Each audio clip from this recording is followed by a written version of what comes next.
네, 안녕하세요. 오늘 토론회 좌장을 맡은 가천대학교 유아교육학과 차기주입니다. 반갑습니다. 네. 앞서 김상근 교수님께서 말을 빨리 하는 사람이 머리가 좋다라고 그러셔서 마침 시간도 없고 하니까 빨리빨리 얘기하도록 하겠습니다. 이제 문화예술 쪽으로 앞서서 김상근 교수님께서 저희가 군자 불기로서의 어떤 정신을 타고난 민족으로서 그거를 잘 발휘해서 전 세계 소프트 파워 1위까지 왔다고 말씀 주셨는데요. 이제 내년부터도 문화예술 교육 어떤 사업들의 정책적인 변화가 많이 있다고 해요. 그래서 아마 이번 포럼에서 그런 방향성을 모색하기 위한 것으로 이제 이 주된 중점을 두고 이 자리를 마련해 주신 것 같아서 앞서서 발제해 주신 내용들에서 주셨던 여러 가지 가능성들 조금 더 깊이 있게 확장적으로 탐색해 볼 수 있는 시간 될 수 있도록 빨리 토론 시작해 보도록 하겠습니다. 네, 그러면 우선 제일 처음 영국 내셔널 시어터에서 퍼블릭 액츠에 대해서 발제를 해주셨던 에밀리님 총감독님께 질문 드리도록 하겠습니다. 아까 말씀 주셨던 거에서 그런 이제 내셔널 시어터가 퍼블릭 액츠를 해오는 그 과정 속에서 사실은 그 커뮤니티에 굉장히 긍정적인 영향들을 줬다. 건강의 측면이라든가 사람들의 어떤 리질리언스라든가 이런 측면들 통합 이런 측면들을 언급을 해주시긴 했는데 조금 이렇게 큰 브로드한 언어로만 들어서 그것이 좀 어떠한 구체적인 사례들이 있을지 말씀을 해주시면 좋을 것 같습니다. 그래서 그것과 함께 약간 느끼셨던 어떤 보람이나 어려움이 있으셨다면 실제적인 진행 상황에서 느끼셨던 것들 조금 실제적인 시사점 얻을 수 있도록 말씀 부탁드릴게요. Thank you. So two questions. One, the difficulties. Maybe I'll do that first, and then the second about impact. Have I understood right? Difficulties and rewords as well. Difficulties and Rewords. The rewording experiences. Rewording. I'm so sorry, I don't quite understand. Rewards. Thank you. Great. So some of the difficulties, yes. I think it can be, in the UK anyway, the third sector, the social sector, is very overstretched. So when I talk about working with community organisations, whether that's a community centre or a centre for vulnerable women and children, or a youth group, there can be real challenges in being both transparent about the expectation and how much time and capacity a project like ours can take, and meeting the moment of where that organisation is at, where they probably don't have any excess staffing capacity or excess cash flying around.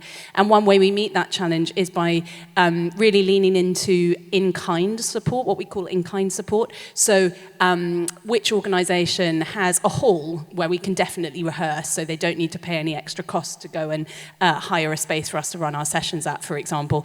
It also means we're very, very careful about the community organisations we do partner with. We have to know that there is support coming from the top.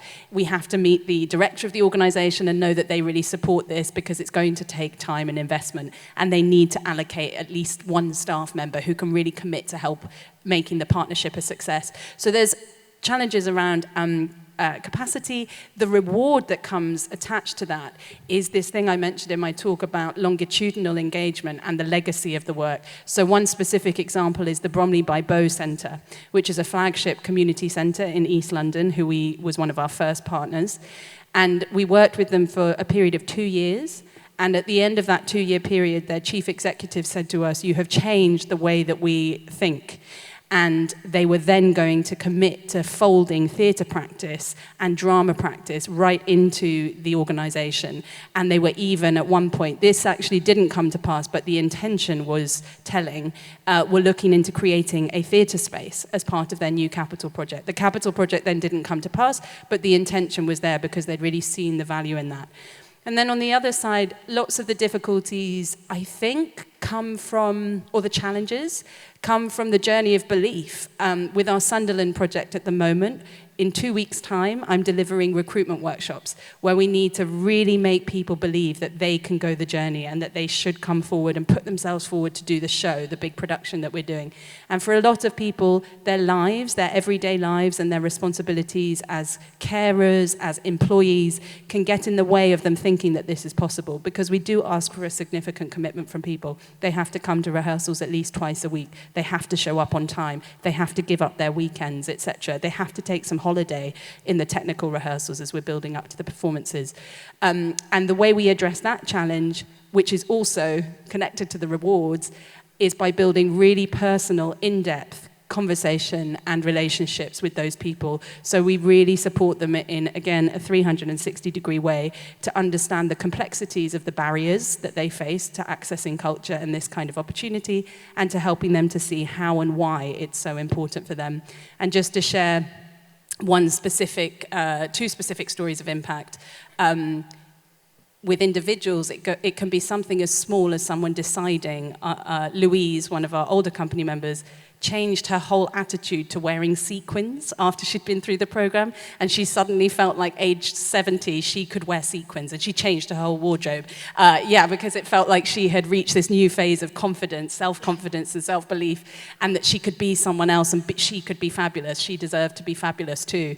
And then on the other side, a much more serious example was a company member who came through our last program, and at the end of it, she felt like she wanted to take her medication again. She'd had a very complex relationship with medication for her mental health, and she had been in a very depressed place in her life and not felt capable or willing to take that medication. And after going through the journey of feeling so connected to other people and coming back to herself in relationship to other people and her community, she started taking her medication again, which was a huge milestone for her in her life. I hope that answers your question. 네, 말씀 감사드립니다. 어떤 구체적인 사례들로 해서 저희가 조금 더 어떠한 보람과 어려움들을 극복해 오시면서 느끼시면서 이 프로젝트를 수행하셨는지 알 수 있었을 것 같고요. 지금 이 말씀을 들으면서 고개를 가장 많이 끄덕이고 계신 분이 김성재 소장님 같았어요. 국내에서도 이런 시민들과 함께 비전문가들과 함께 어떤 예술 창작을 해오고자 하는 움직임은 꾸준히 있었는데, 김성재 소장님 같은 경우는 2017년도부터 국립극단에서 어린이 청소년 극연구소를 통해서 청소년과 어린이들을 위한 예술 창작 활동 같은 것들을 기획해 오시고 총괄해 오셨다고 합니다. 그래서 아마도 오늘 이런 에밀리 림 총감독님의 발자를 듣고 가장 울림이 있으셨던 분이 아닐까 생각이 좀 드는데요. 지금까지 해오셨던 노력, 그리고 혹시 또 앞으로 모색해 가고자 하는 발전의 방향성이 있다고 하면 말씀 나눠주시면 도움이 될 것 같습니다. 네, 안녕하세요. 저 국립극단 어린이 청소년극 연구소의 소장 김성재입니다. 제가 고개를 많이 끄덕였나요? 네.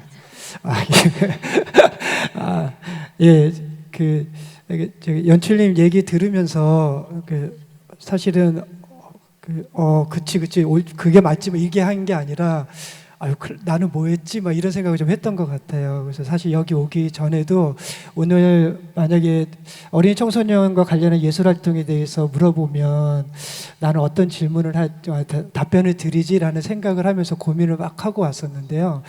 그래서 저도 지금 무슨 말을 해야 될까 고민 먼저 하다가 우선 이 이야기가 먼저 좀 떠오른 것 같아요. 좀 제가 말을 짧게 못해서 죄송합니다.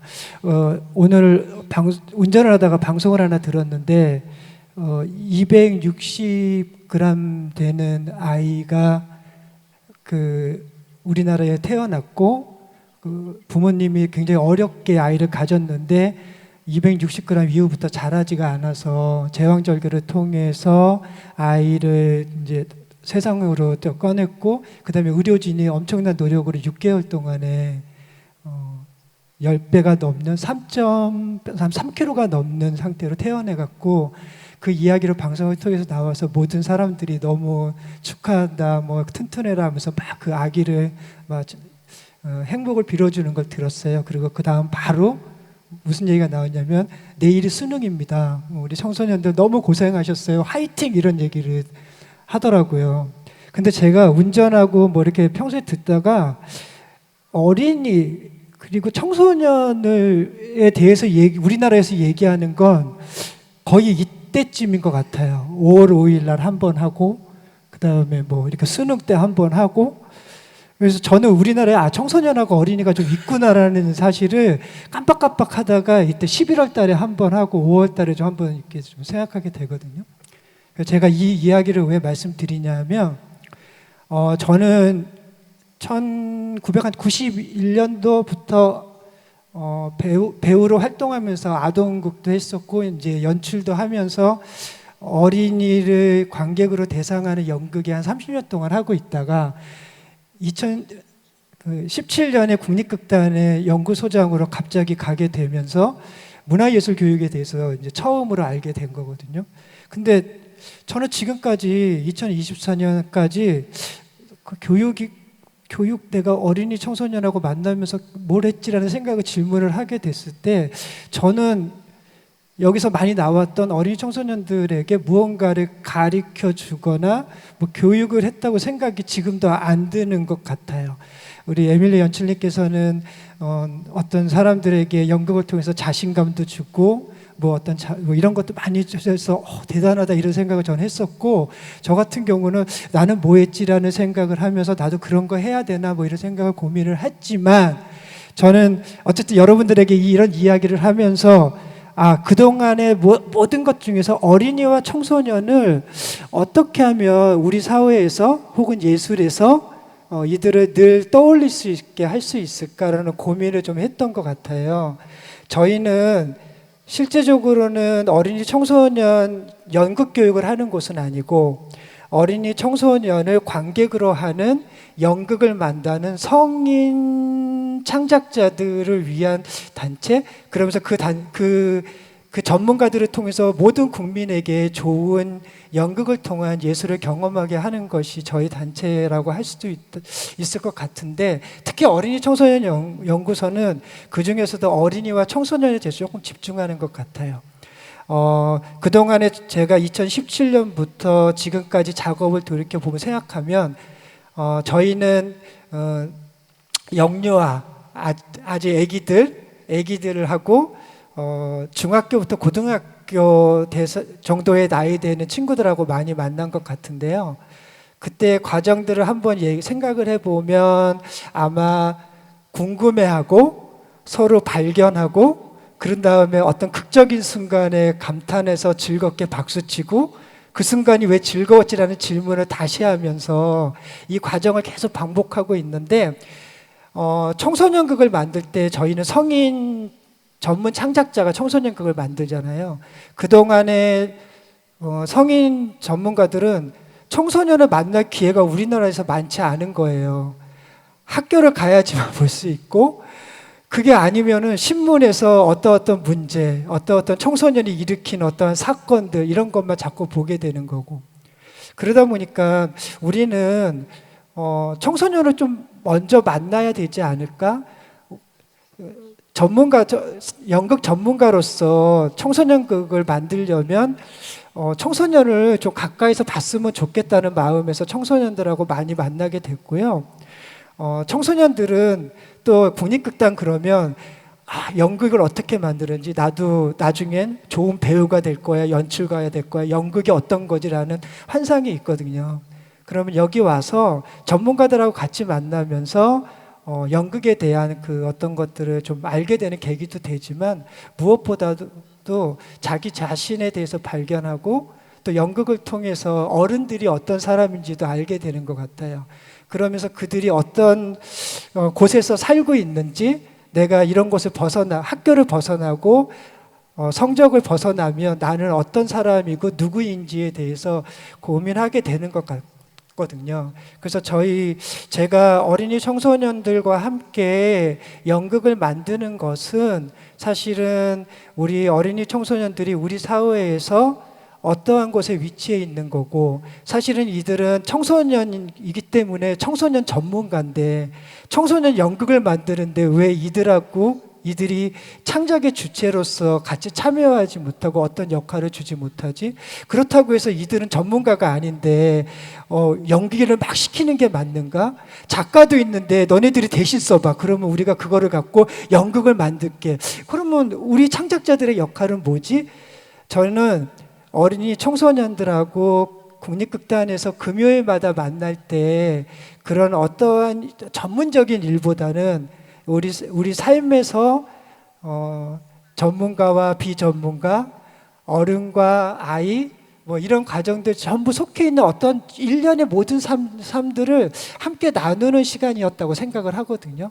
그래서 그 친구들이 금요일만 되면 그 어떤 순간 봐도 어떤 순간과도 비교할 수 없는 즐거움이 가득한 곳으로 오겠다라는 설레임이 있는, 그리고 전문가들에게 하여금 내가 지금까지 청소년극에 관심이 없었는데 청소년들을 만나니까 이런 즐거움이 있어. 얘네들한테 이 만나는 순간에 어떤 극적인 순간이 떠올랐고 거기를 통해서 나의 창작과 연결된 어떤 영감을 얻는 시간이었어. 다음 주에 또 만나고 싶어. 그리고 나는 앞으로 어린이와 청소년을 대상으로 하는 연극을 좀 더 잘 만들고 싶어.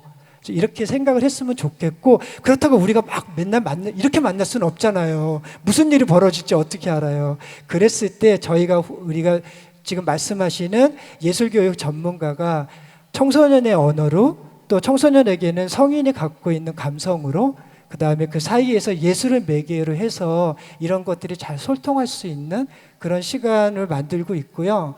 향후에 앞으로 만약에 이런 작업이 국립극단에서도 앞으로 계속되기를 바라면서 그 전문 창작자가 외부에서 개인 활동을 할 때도 어린이와 청소년에 관련된 어떤 작업에서는 우리 삶에서 찾아볼 수 있는 청소년들을 먼저 만나고 어린이를 먼저 만나서 그들의 삶을 잘 녹여내고 자기의 언어로 잘 풀어낼 수 있는 그런 시간들이 계속 지속되기를 바라는 마음으로 하고 있습니다.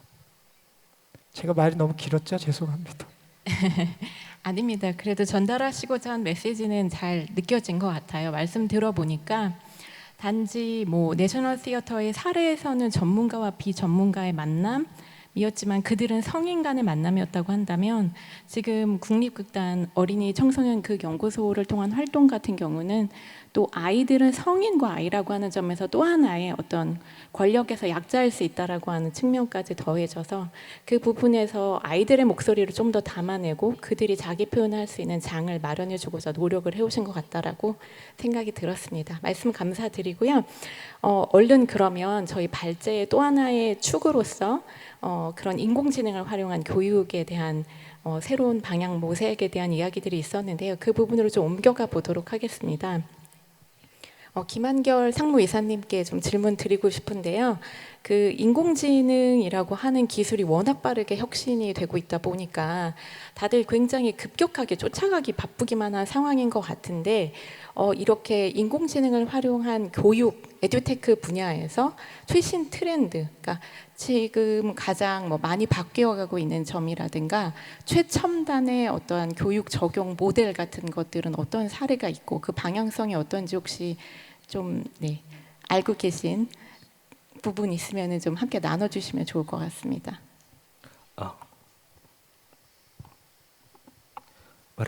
네. 최첨단 교육이라고 하시니까 좀 머리에 안 떠오르긴 한데요. 지금 일단 저희가 이 초거대 AI를 가지고 교육에 접근하는 거는 뭔가 최신의 교육의 질을 제고하거나 에듀테크 기술을 통해서 이 학생들이 갑자기 뛰어나게 만든다거나 그런 것보다는 좀 소외된 아이들, 예를 들어 그런 케이스가 있었어요. 위기 학생이라고 다들 아실 것 같은데요. 위기 학생은 내일 당장 자살을 할지 모르는 친구예요. 뭔가 장애인도 아니고 그렇다고 뭐 소득이 낮은 가정의 아이도 아니에요. 본인의 심리 상태 때문에 있는 그런 아이들인데 그런 아이들은 상담원을 안 가요. 얘기도 안 해요. 선생님한테 얘기도 안 하고 아무것도 안 해요. 다만 전화는 받지 않을까?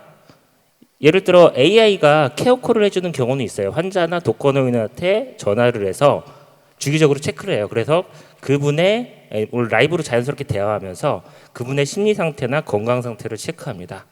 이 기술을 위기 학생들한테 적용을 해서 전환은 좀 받지 않을까라는 전제조건을 시작을 하면은 이 학생들 위기 학생들이 그래도 좀 줄어들지 않을까라는 부분들, 마찬가지로 학력 폭력, 학교 폭력, 그리고 뭐 우리 선생님들이 좀 힘들어하시는 분들, 그런 것들을 좀 도와드리는 방향으로 먼저 접근을 하고 있고요. 학생들을 도와주는 AI는 아까 말씀드린 AI 튜터나 보조교사, 그리고 AI 교수학습 플랫폼, 이거는 이제 각각 지역별로 또 하는 게 따로 있는데, 그 부분들은 뭐 저희 같은 민간 기업이 안 나서더라도 교육부나 교육청 분들께서 상당히 직무적으로 빠르게 나아가고 계세요. 다만 그분들이 원하는 건 거의 그 글로벌 AI 수준에 맞춰 있기 때문에 저희가 그 글로벌 AI를 따라가기 위해서 좀 노력해야 되지 않을까라는 좀 생각이 많이 듭니다. 네, 이상입니다. 네, 저희가 흔하게 생각했던 어떤 교수 학습 측면에서의 격차뿐만 아니라 학생들의 어떤 정신적인 건강이나 사회 정서적인 측면에까지 이렇게 AI를 적용해서 좀 도움을 줄 수 있는 부분으로 AI가 활용되고 있다는 말씀이셨던 것 같습니다.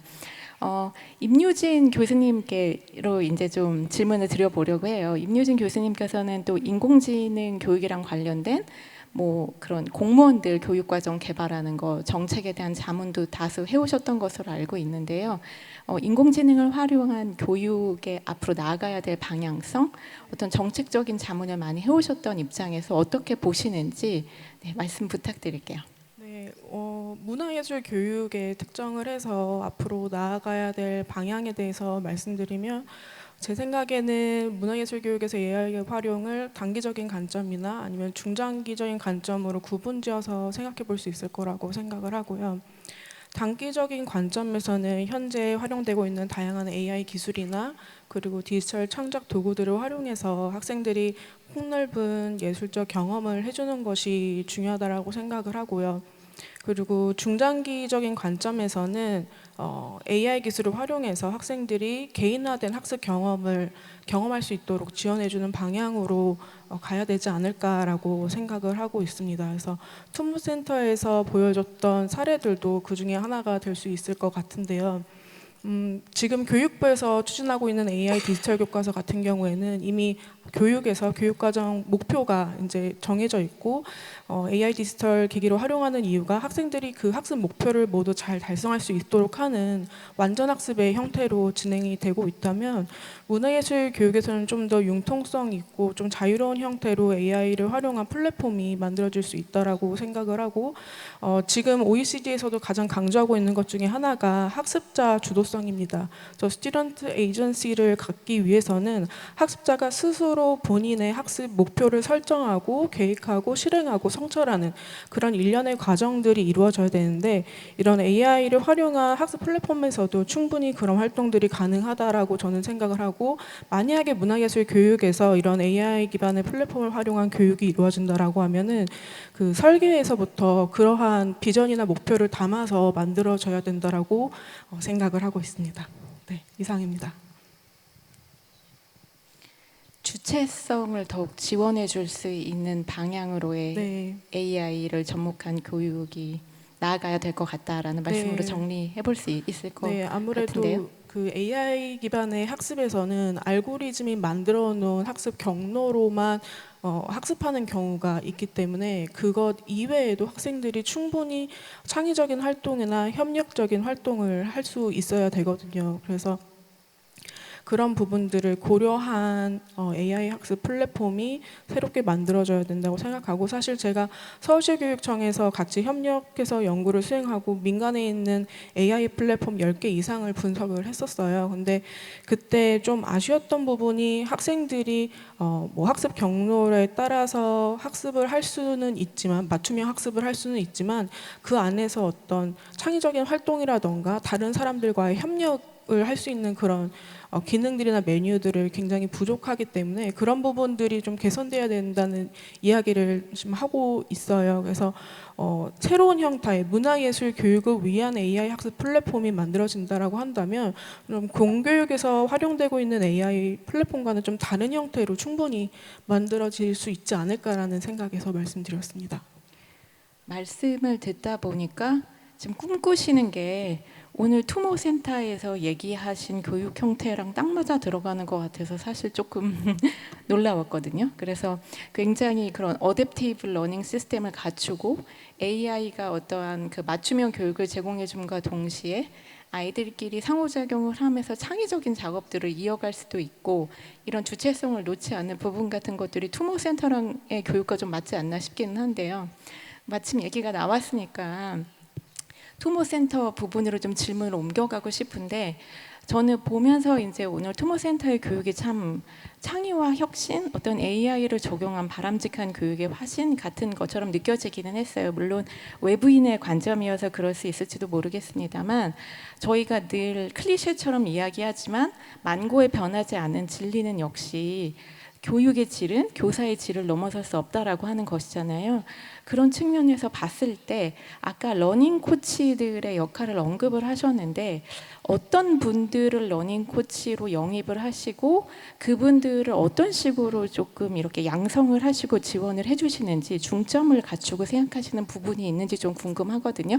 아까 발제를 하시면서도 그 부분에 대해서 말씀을 하시겠다고 얘기하셨던 것 같은데 조금 생각 나눠주실 수 있으실까요? Thank you. Yes, so we have two types of instructors, if you will, at TUMO. One is the learning coach, who is the person who helps get students unstuck, accompanies their journey, but is not necessarily an industry professional who's teaching per se. And nowadays, our learning coaches are typically former TUMO students who are now university and who come back part-time while they're going to university to help and act as a coach. They're paid, but they're not paid. It's not a career kind of step for them. It's just something they do while they're going to university. We do have a training program for them, however, around how to behave, how to engage with students in a way that optimizes their learning experience and so on. Related to this, because we're creating what we're calling the AI coach, is always the question of, will AI replace teachers, right? And I think that's a very interesting consideration as we move forward. I think we're now in the early stage of the technology where, you know, when cars were invented, they were thought of as horseless carriages. So it was like replacing the horse with the machine. Whereas now we don't think of cars as carriages without horses. We've kind of completely owned the technology, if you will. In a similar way, I think we're going to move beyond the AI tutor replacing the human teacher. There's much more interesting things that can be done. And all of this comes down to original and creative instructional design.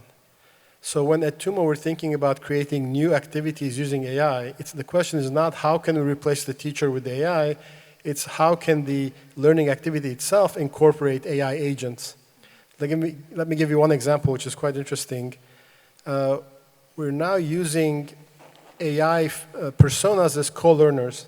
So when the learner is tackling a problem, for example, even something like composition in graphic design, we're now designing a new set of activities where there are two co-learners who are AI agents who are also trying to do the task of the compositional task, for example.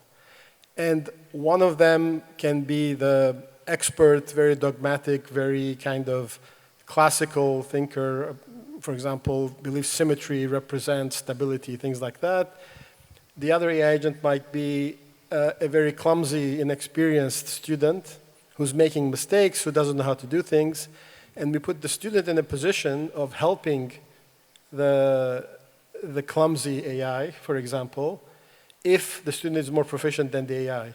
In another case, we give the experienced AI agent the role of helping the students or helping the clumsy AI in a demonstration of how things could be done differently.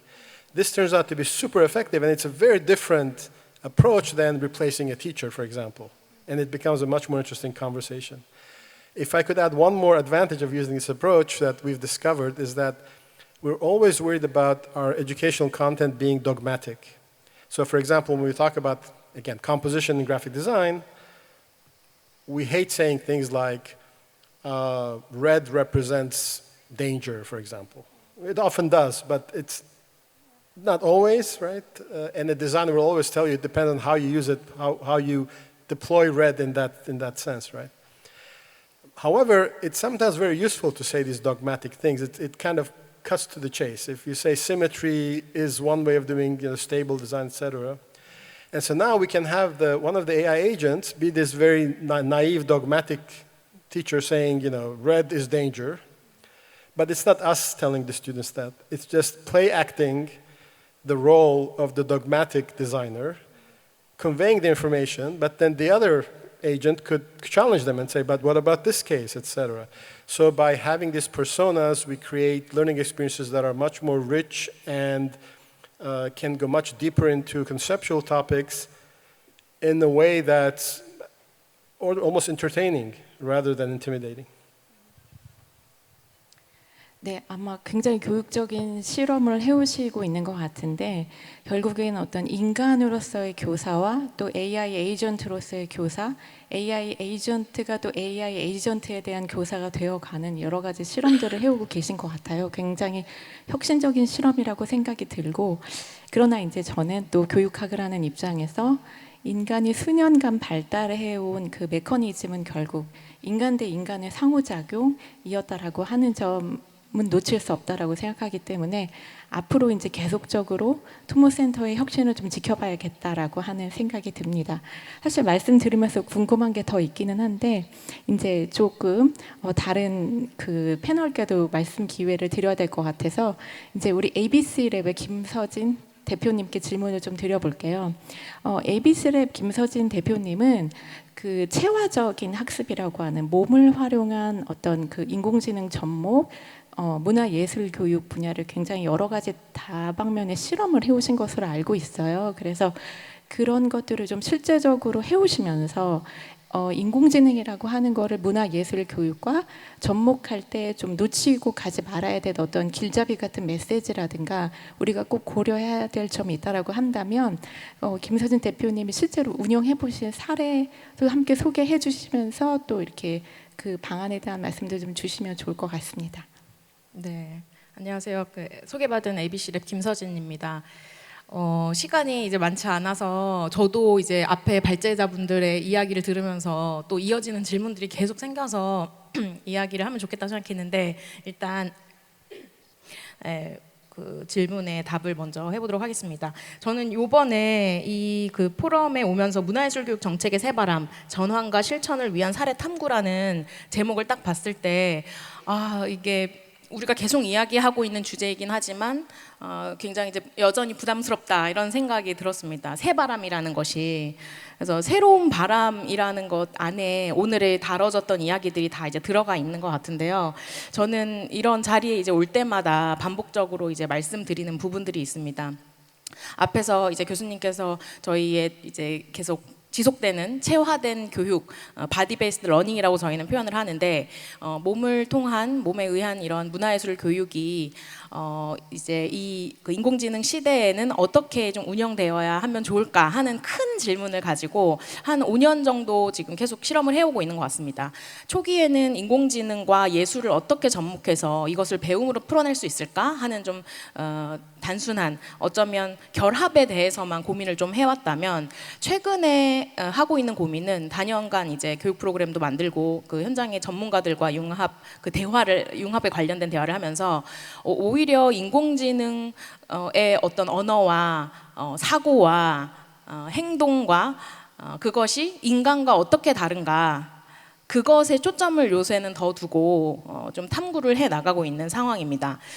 왜 이런 그 초점을 좀 바꾸게 되었냐면 오히려 인공지능 교육이라는 것이 우리가 되게 공포스럽고 배워야 하고 뭔가 좀 쫓기는 마음으로 배워야 하는 어떤 그런 최첨단의 기술이 아니라 인간을 좀 더 잘 깊이 이해하기 위한 수단으로서 어쩌면 인공지능이라는 것은 인간을 따라하는 거고 인간을 닮은 거니까 인공지능에 대해서 좀 더 깊이 이해하다 보면 인간의 어떤 사고 과정들을 깊이 이해할 수 있을 것이라는 그런 생각 때문에 인간과 인공지능에 대한 탐구로 좀 초점이 옮겨져 갔던 것 같습니다. 그래서 저희의 교육 사례들은 좀 여러 가지가 있어서 뭐 다 말씀드릴 수는 없지만 최근에 했던 이제 어린이를 위한 둠칫둠칫 AI 아틀리에라는 그런 프로그램이 있었습니다. 그 수업을 위해서는 이제 컴퓨터 교육을 하신 인공지능 교육하시는 선생님과 이제 무용하신 선생님과 시각예술 하신 선생님이 같이 이제 개발을 했었는데요. 예술의 기본적인 그 요소들 있잖아요. 뭐 우리가 잘 다루고 있는 그리는 활동, 그리고 소리 활동, 그리고 몸짓의 활동, 그리고 스토리의 활동 이런 각 요소들을 인공지능 기술과 접목하면서 놀이의 형태로 좀 풀어냈습니다. 아까 이제 그 선생님들 말씀하신 것에서 굉장히 학습자의 동기를 아마 좀 이렇게 돌려서 혹은 직접적으로 말씀을 하셨는데 저희는 아이들의 이제 학습자들의 동기를 유발하기 위한 방법으로서 몸의 활용을 사용을 하기도 하고요. 아까 말씀하셨던 어떤 체화되는 지식이 우리가 이제는 머리로만 아는 것이 아니라 머리와 몸과 마음이 연결되어 있는 심지어는 외부 세계, 스마트폰 이 어떤 환경까지도 연결되어 있다는 그런 체화된 인지를 바탕으로 한 그런 이론을 저희는 좀 중요하게 생각을 합니다. 그래서 몸을 통해서 내가 새롭게 체득해 나가는 지식에 좀 초점을 맞추면서 그것이 이제 인공지능 지식이 될 수도 있는 것이고요. 컴퓨터 언어, 코딩이 될 수 있는 거고 예술의 언어가 될 수도 있다고 생각을 합니다. 그래서 그러한 부분을 좀 중요하게 생각하면서 사례를 다루고 있고요. 많은 질문들과 이야기들을 좀 드리고 싶었는데 저는 이제 아까 말씀하신 길잡이라고 말씀하셨는데 제가 좀 현장에서 계속 강조하는 것은 이러한 아까 말씀드렸던 그 융합적인 지식이 가능하도록 전문가들이 좀 다양한 분야에서 좀 모여서 저희는 보통 프로젝트를 기획을 하는데 오늘의 자리처럼요. 그런 한 그 융합적인 실험이 우리 문화예술 교육을 만드는 사람들이 계속 가지고 가야 할 어떤 토대와 환경이 되어야 한다고 생각을 합니다. 우리는 지금 자리하신 분들이 어떤 백그라운드를 가지고 계신지는 제가 잘 모르지만 문화예술 교육을 이제 만드는 데 있어서 나는 예술 전문가, 전공자이기 때문에 어떤 이 교육을 위한 별도의 실험이나 창작 없이 바로 교육에 투입되는 경우가 굉장히 많은 것 같습니다. 그런데 제가 이제 기술과 예술에 이런 접목되는 실험들을 하다 보니까 이 교육을 위해서 사전에 그 교육 프로그램을 개발하는 개발자가 실험을 하고 창작을 하는 그런 선 과정이 굉장히 중요하다는 것을 좀 깨닫게 되었습니다. 그래서 그 실험 안에서 나의 예술가로서의 창작성, 창조성을 거기서 발휘를 하고 또 융합이라는 것은 혼자만 현재 지금 2024년 현재는 혼자만 어떤 융합적인 작업을 온전하게 할 수 있는 환경은 아니라고 생각합니다. 그래서 다양한 분야의 사람들이 전문가들이 만나는 것이 되게 융합의 핵심이 된다고 저는 생각하는데 그러한 만남의 장이 이루어질 수 있도록 이런 실험과 창작과 협업의 그런 부분들을 조금 강조를 하는 편입니다. 그래서 그 사이에서 우리는 이런 기술이나 이런 새바람 압도되는 그 인공지능이라는 좀 다소 어색한 예술에서는 어색한 부분들을 흡수를 하면서 좀 실험적인 태도 그리고 좀 창조성을 좀 발휘하는 사실은 그것은 예술가적인 면모, 기지라고 생각을 하는데요. 그거는 이제 예술 교육가라면 누구나 기본적으로 가지고 있는 역량이자 뭔가 그 기지라고 생각을 합니다. 그래서 그런 부분들을 잃지 않고 계속 이러한 새로운 바람을 맞이하면서 사실은 새로운 모델이라고 할 것이 있을까 싶을 정도로 우리가 이미 내재하고 있는 것들을 발휘하면서 실험과 창작을 계속 게을리하지 않으면서 교육의 장을 만들어야 하지 않을까. 인공지능이라는 것도 예술의 어떤 표현에 좀 확장된 그 어떤 매체와 도구로서 우리가 취할 수 있지 않을까 하는 관점을 가지고 있습니다. 네, 여러 실험을 해보신 결과 결국에 인간은 감각적이고 체화적인 체험을 통해서 예술적인 어떤 예술성의 개발이 가장 잘 일어날 수 있기 때문에 어떤 인공지능을 매체로 활용하면서 그 과정에 이제 뭐 기술 개발자라든가 예술가와 교육가들이 모두 함께 좀 융합적인 시각을 가지고 서로의 전문성을 해서 잘 협동할 필요가 있지 않나라는 말씀 주신 것 같아요. 열심히 토론을 나누다 보니까 지금 딱 시간이 1분 정도 남았는데요. 마지막으로 나는 이 무대에서 내려가기 전에 이 말은 꼭 하고 가야지 오늘 잠을 잘 수 있을 것 같다. 이렇게 마침 김성재 소장님 있으시대요. 48초 남았습니다. 소장님. 예, 빨리 말씀드리겠습니다. 아까 그 국립극단하고 청소년들이 왜 창작자하고 만나야 되는지에 대해서 말씀을 좀 드렸고, 사실은 그 문화예술에서 우리들이 그 청소년들 문화예술의 전 리더라고 생각하거든요.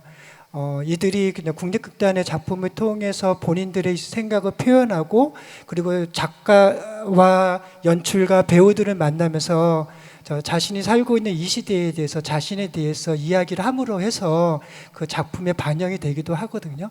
궁극적으로 나가서는 우리 문화예술, 특히 예술 분야에서 이들이 체험으로 끝나는 게 아니라 본인들이 예술을 선도할 수 있는 그런 장을 만들어주는 게 우리 문화예술 교육을 하고 있는 사람들의 역할이 아닐까 해서 이 말씀 꼭 드리고 싶었습니다.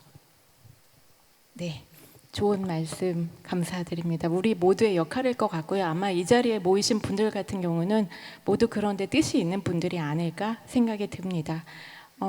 이렇게 해서 오늘 조금 더 이제 문화예술 교육의 새로운 방향성, 새로운 교육 사업 모델에 대한 거를 좀 모색해 보는 자리가 되고자 했던 토론을 마치고자 합니다. 오늘 함께 해주셨던 패널분들 모두 감사드리고요.